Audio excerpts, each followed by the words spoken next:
Standard 8 के maths में chapter number 3 understanding quadrilaterals ये हमारा कंटिन्यू था।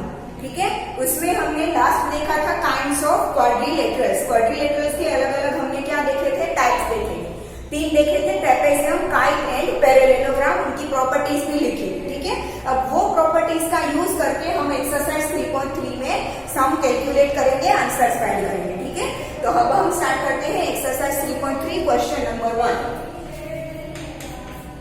Exercise 3.3 question number 1 is given a parallelogram ABCD. Complete each statement along with the definition of property used. ठीक है, हमें नीचे ब्लैंक्स दी है, वो ब्लैंक्स हमें कंप्लीट करनी है। वो ब्लैंक कंप्लीट करने के लिए कौन सी प्रॉपर्टी या तो डेफिनेशन यूज की है वो हमें साथ में लिखना है। ब्लैंक का हम आंसर लिखेंगे तो वो आंसर लिखने के लिए हमने कौन सी डेफिनेशन या तो कौन सी प्रॉपर्टी यूज की है वो हमें साथ में लिखना है। ठीक है, साइड में एक पैरेललोग्राम दिया है ABCD, वो अभी पहले मैं यहाँ पे ड्रॉ कर रही हूँ।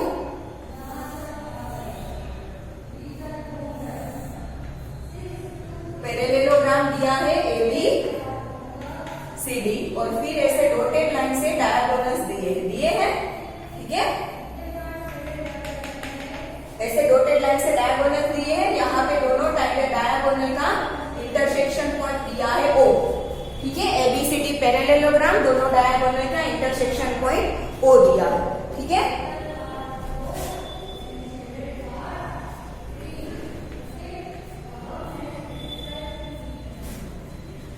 अब हम ब्लैंक का आंसर लिखेंगे।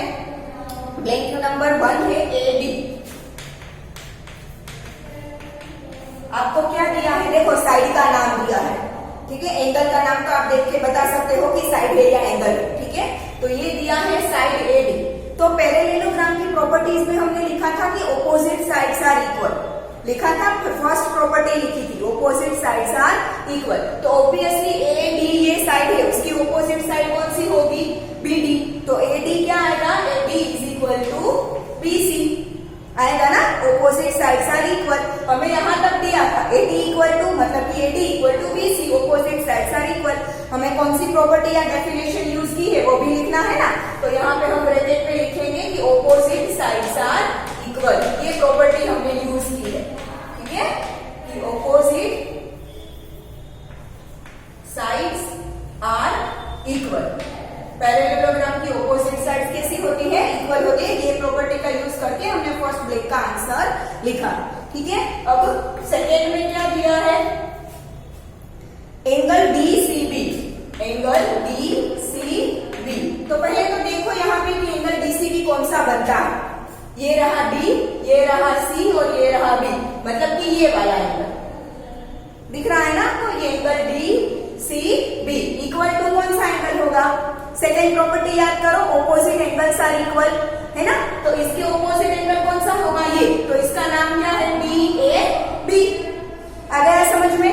ये एंगल हमें दिया है DCB इक्वल टू, यहां तक रख के छोड़ दिया, तो इक्वल टू कौन सा एंगल होगा, तो according to property of parallelogram, उसमें प्रॉपर्टी नंबर 2 हमने लिखा था कि ऑपोजिट एंगल्स आर इक्वल। तो ये एंगल का ऑपोजिट कौन सा होगा, ये वाला एंगल, तो ये कौन सा है, DAB। ठीक है, तो हम लिखेंगे यहाँ पे एंगल DAB। पहले हमने पहले में लिखा था AD is equal to BC, तो यहाँ पे मैंने 1 लाइन कर दी।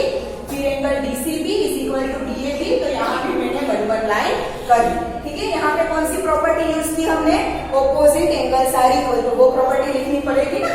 ठीक है, लिखेंगे हम कि ऑपोजिट एंगल्स आर इक्वल। आ गया। अब थर्ड नंबर, थर्ड नंबर है OC। OC is equal to blank, ऐसे लिखा। हाँ, OC is equal to blank. तो पहले तो यहाँ पे फिगर में देखो कि OC कहाँ पे, ये रहा OC, दिख रहा है आपको, ये वाला, यहाँ से लेके यहाँ तक OC, ये वाला। तो ऑब्वियसली हमने प्रॉपर्टी नंबर 3 देखा था कि डायगोनल्स बाइसेक्ट वन अनदर। ठीक है, तब मैंने आपको ऐसा बोला था कि डायगोनल्स बाइसेक्ट वन अनदर, मतलब कि डायगोनल के 2 इक्वल पार्ट्स बनेंगे। तो ये डायगोनल का एक पार्ट है OC, तो दूसरा पार्ट O है, तो OC एंड OA दोनों पार्ट इक्वल होंगे ना। ये डायगोनल AC है, उसके 2 पार्ट कौन करता है, point O।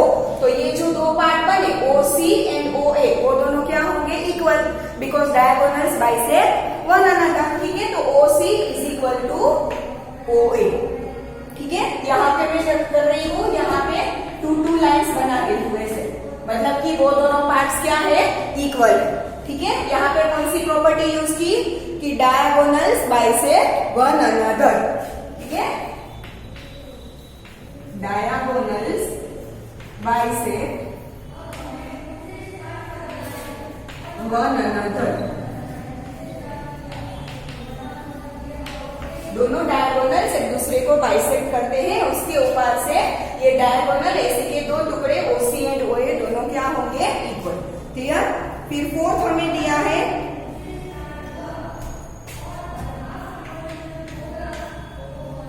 Major angle DAB plus major angle CDA is equal to blank.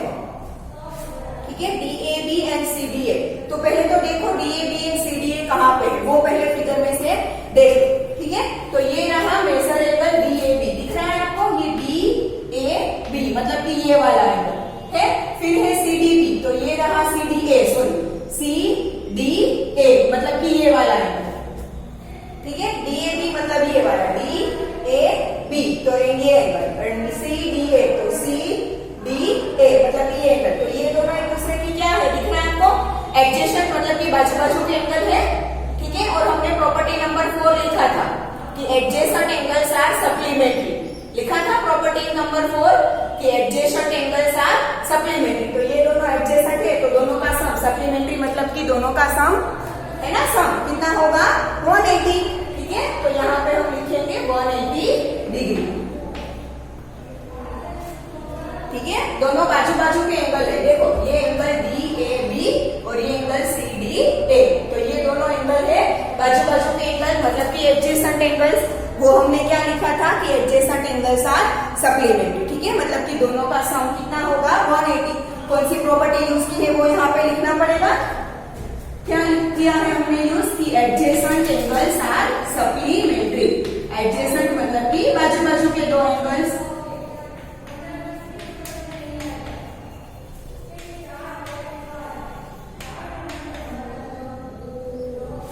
Adjacent angles are supplementary, ये प्रॉपर्टी का हमने यूज करके फोर्थ ब्लेम का आंसर दिया। ठीक है, तो यहाँ पे हो गया क्वेश्चन नंबर 1 फिनिश। सबको आ गया समझ में, लिख लो सब, आंसर हो गया सबका। Then let's move to question number 2।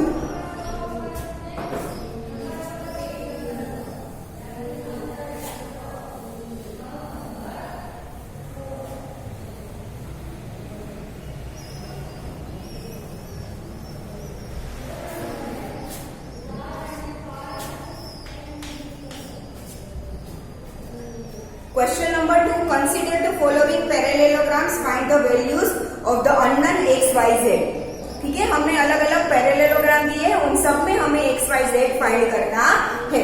ठीक है, तो पहली फिगर जो हमें दी है,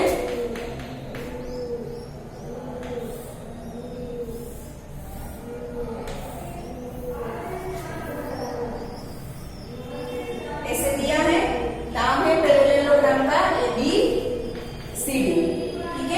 यहाँ पे हमें दिया है Z, यहाँ पे एक दिया है 100, ये है X और ये है Y। ठीक है, हमें X, Y, Z फाइंड करना है, तो ऑब्वियसली प्रॉपर्टी इसके ऊपर से हो जाएगा। हमें X, Y, Z कहाँ पे दिया है, एंगल्स, मतलब कि हमें एक एंगल 100 दिया है, बाकी के 3 एंगल हमें फाइंड करने हैं। तो एंगल वाली दो प्रॉपर्टी है, एक तो opposite angles are equal and दूसरी एडजेसेंट एंगल्स आर सप्लीमेंट्री। तो ये दोनों प्रॉपर्टी का यूज करके हम आंसर फाइंड करेंगे। ठीक है, प्रॉपर्टी नंबर 2 कि opposite angles are equal and property number 4 कि एडजेसेंट एंगल्स आर सप्लीमेंट्री, ये दोनों का यूज करके हम क्या करेंगे, एंगल्स फाइंड करेंगे। क्लियर। ठीक है, तो आपको दिख रहा है कि B एंड C एक दूसरे के क्या है, एडजेसेंट है। B एंड C मतलब कि B एंड X दोनों क्या है, सप्लीमेंट्री एडजेसेंट एंगल से। तो एडजेसेंट कैसे है, सप्लीमेंट्री, मतलब कि दोनों का सम 180 होगा। ठीक है, क्या लिखेंगे हम कि angle B and angle C are supplementary. Sorry, angle B and angle C are adjacent angles so they are supplementary, है ना। एडजेसेंट एंगल्स है तो कैसे होंगे, सप्लीमेंट्री होंगे।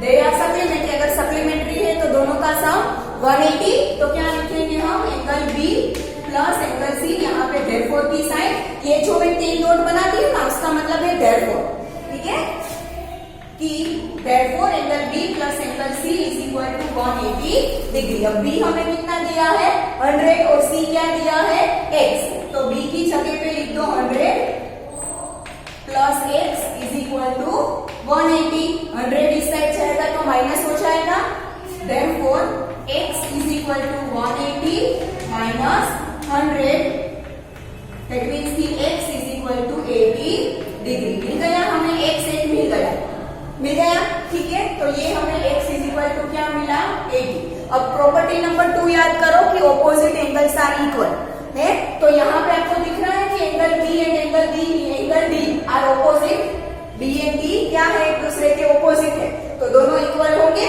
ठीक है। तो ये 100 एंड y इक्वल होगा, ठीक है। तो हम क्या लिखेंगे कि angle B and angle D are opposite angles, so they are equal. Opposite angles equal होते हैं ना, तो बी एंड डी क्या होंगे, इक्वल होंगे, ठीक है। Therefore angle B is equal to angle D. अब बी एंगल क्या दिया है हमें 100 डिग्री और डी क्या है y, दैट मीन्स की y is equal to 100 degree.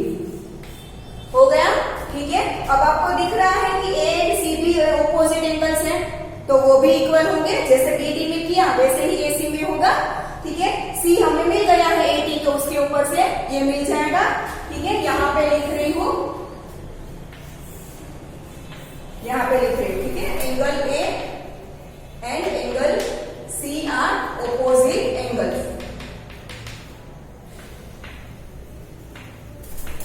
So they are equal.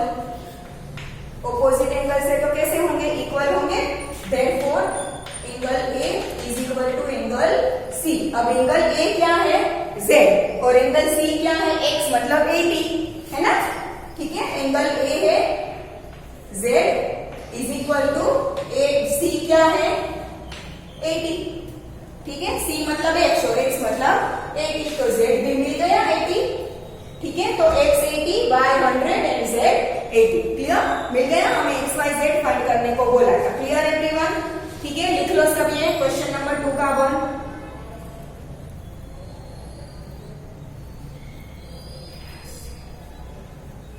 हो गया सबका, then let's move to number 2।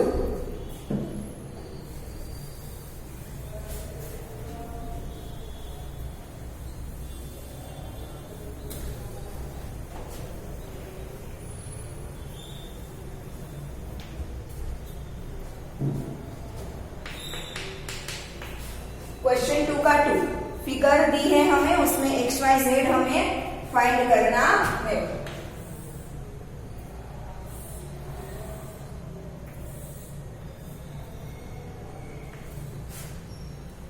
ये वाला एंगल दिया है 50 डिग्री, ये वाला एंगल दिया है y, ये दिया है x और यहाँ पे दिया है z। तो हमें x y z फाइंड करना है, ठीक है। पहले तो यहाँ पे देखो आपको पैरेललोग्राम का कोई भी नाम नहीं दिया है, नहीं दिया, तो अपने हिसाब से नाम दे दो, ठीक है। पैरेललोग्राम ABCD, पैरेललोग्राम PQRS, जो भी आपको नाम देना है दे दो, ठीक है। नाम क्यों दे रहे हैं, क्योंकि लिखने में इजी पड़ेगा, वरना आप एंगल के नाम कैसे लिखोगे, एंगल के नाम तो लिखने पड़ेंगे ना, और यहाँ पे तो दिए नहीं है, तो हम अपने हिसाब से नाम ले सकते हैं, या तो PQRS ABCD XYZW whatever you want, नाम दे, ठीक है। मैं अभी ले रही हूँ यहाँ पे P, यहाँ पे Q, यहाँ पे R और यहाँ पे S, तो मैंने इसे बोल दिया पैरेललोग्राम PQRS, ठीक है। अब हमें क्या फाइंड करना है, x y z, ठीक है। और z आपको दिख रहा है एक्सटर्नल में है, z कहाँ पे है, एक्सटर्नल में है, ठीक है। तो हमें जो यहाँ पे हम ऐसा नहीं लिख सकते कि P एंड R इक्वल, ठीक है। P एंड R इक्वल होते हैं, but internal P and R equal होते हैं, ठीक है। तो हम ऐसा नहीं लिख सकते कि z इज इक्वल टू 50, ठीक है, क्योंकि 50 ये होगा, इंटरनल इक्वल होते हैं, एक्सटर्नल इक्वल नहीं होते। ठीक है, तो ये z की वैल्यू तो हमें बाद में फाइंड करेंगे, अभी तो पहले x एंड y लिख देते हैं। ठीक है, तो आपको दिख रहा है कि यहाँ पे p एंड q बाजू बाजू के मतलब कि एडजेसेंट एंगल्स है, और एडजेसेंट एंगल कैसे होते हैं, सप्लीमेंट्री, मतलब कि उनका सम 180। ठीक है, तो यहाँ पे हम लिखेंगे कि angle p and angle q are adjacent angles, so they are supplementary। Adjacent angles है तो कैसे होंगे, सप्लीमेंट्री। अब सप्लीमेंट्री का सम क्या होता है, 180, that means p and q का सम क्या होगा, 180। ठीक है, therefore angle p plus angle q is equal to 180। अब p की वैल्यू आपको कितनी दी है, 50, और q की y। ठीक है, तो p की जगह पे 50 लिखो, q की जगह पे y लिखो, इज इक्वल टू 180। अब ये 50 इस साइड जाएगा तो माइनस हो जाएगा, therefore y is equal to 180 minus 50, therefore y is equal to 130। 180 minus 50 मतलब 130, तो y मिल गया। ठीक है, हमें x y z फाइंड करना था, उसमें से y मिल गया। अब आपको दिख रहा है कि q and s opposite angles हैं, ये angle q and angle s कैसे हैं, ऑपोजिट है, तो दोनों क्या होंगे, इक्वल। तो x एंड y इक्वल होगा। अब y की वैल्यू है तो x की मिल जाएगी, यहाँ पे लिख रही हूँ कि angle q and angle s are equal, sorry angle q and r are opposite angles, so they are equal। Opposite है तो कैसे होंगे, इक्वल, दैट मीन्स की therefore angle q is equal to angle s। अब q की जगह पे क्या है, y, x की जगह पे क्या है, x। अब y हमें कितना मिला, 130, को यहाँ पे रख दो, q है y, s है x। अब y की वैल्यू हमें 130 मिली, तो y की जगह पे 130 रखोगे तो x इज इक्वल टू क्या मिलेगा, 130। तो मिल गए x एंड y। अब क्या बाकी रहा, z। ठीक है, तो z फाइंड करने के लिए हमारे पास पहले तो इंटरनल r होना चाहिए ना। फिर दोनों क्या करेंगे हम, लीनियर पेयर ऑफ एंगल्स, मतलब कि सम 180। देखो कैसे करेंगे, यहाँ पे लिख रही हूँ ऊपर।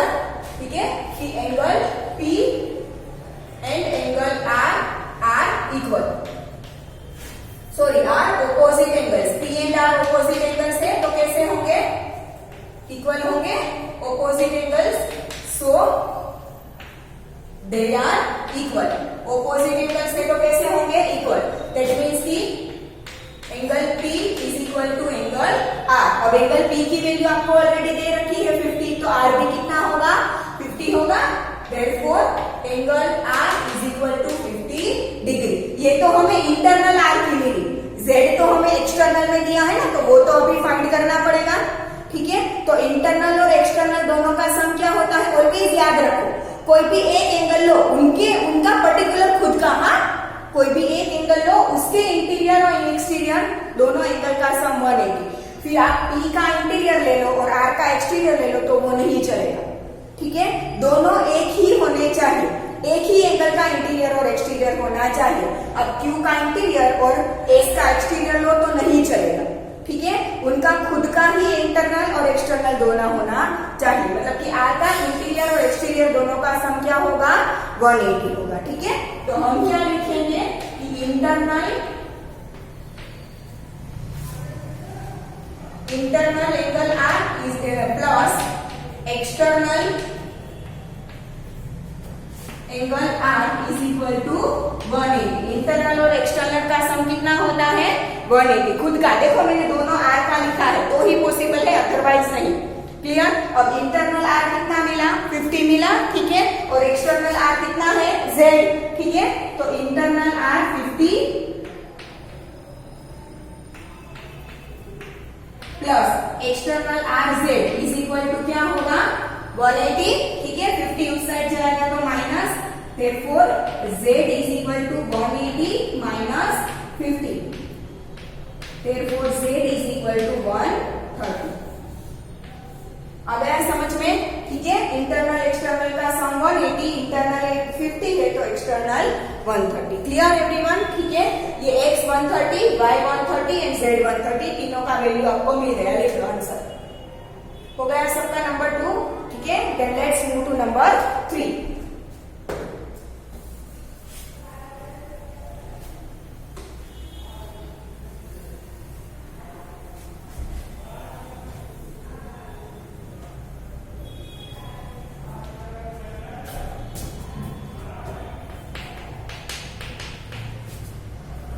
नंबर 3 आपको कैसा फिगर दिया है, कैसा पैरेललोग्राम बनाया है।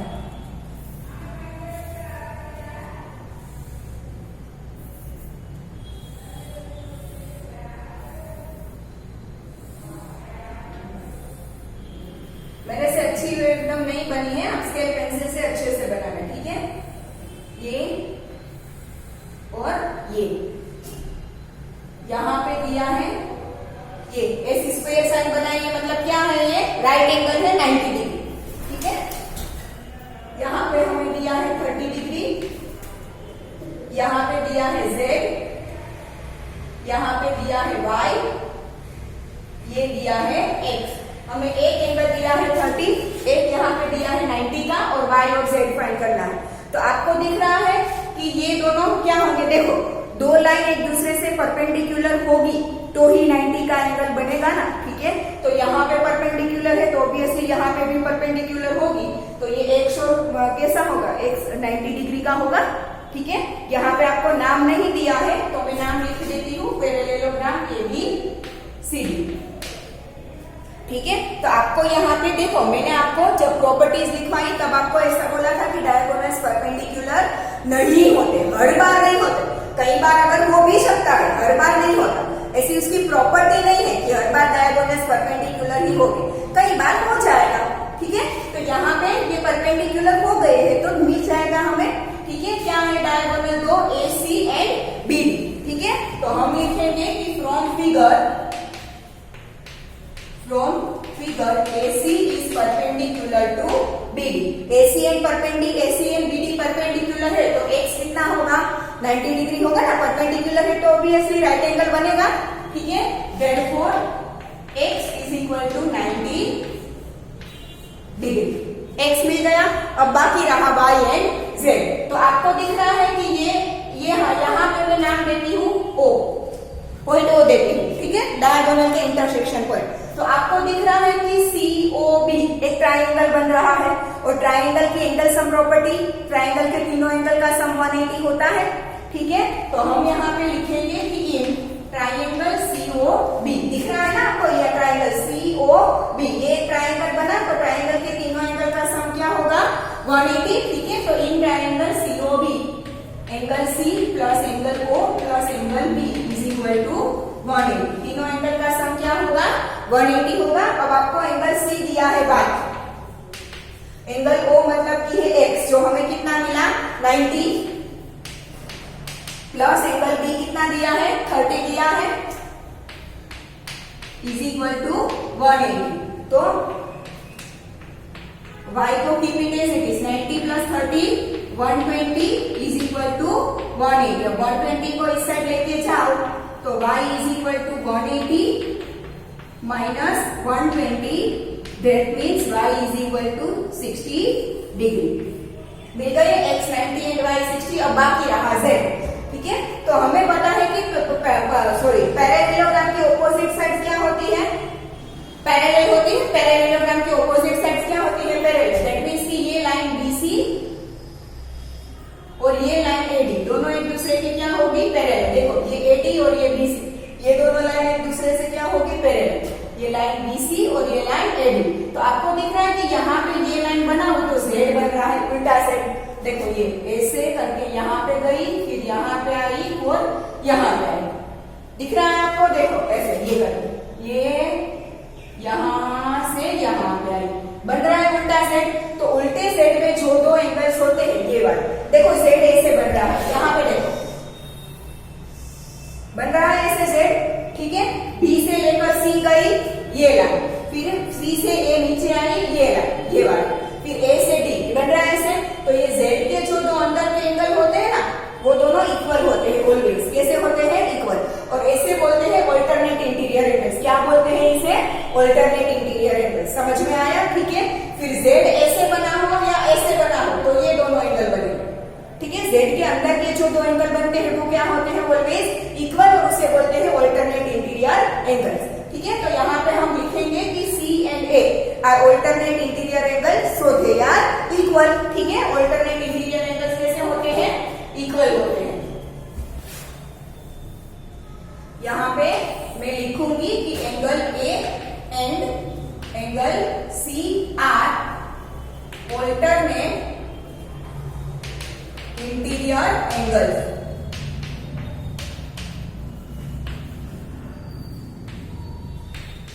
सो दे आर इक्वल।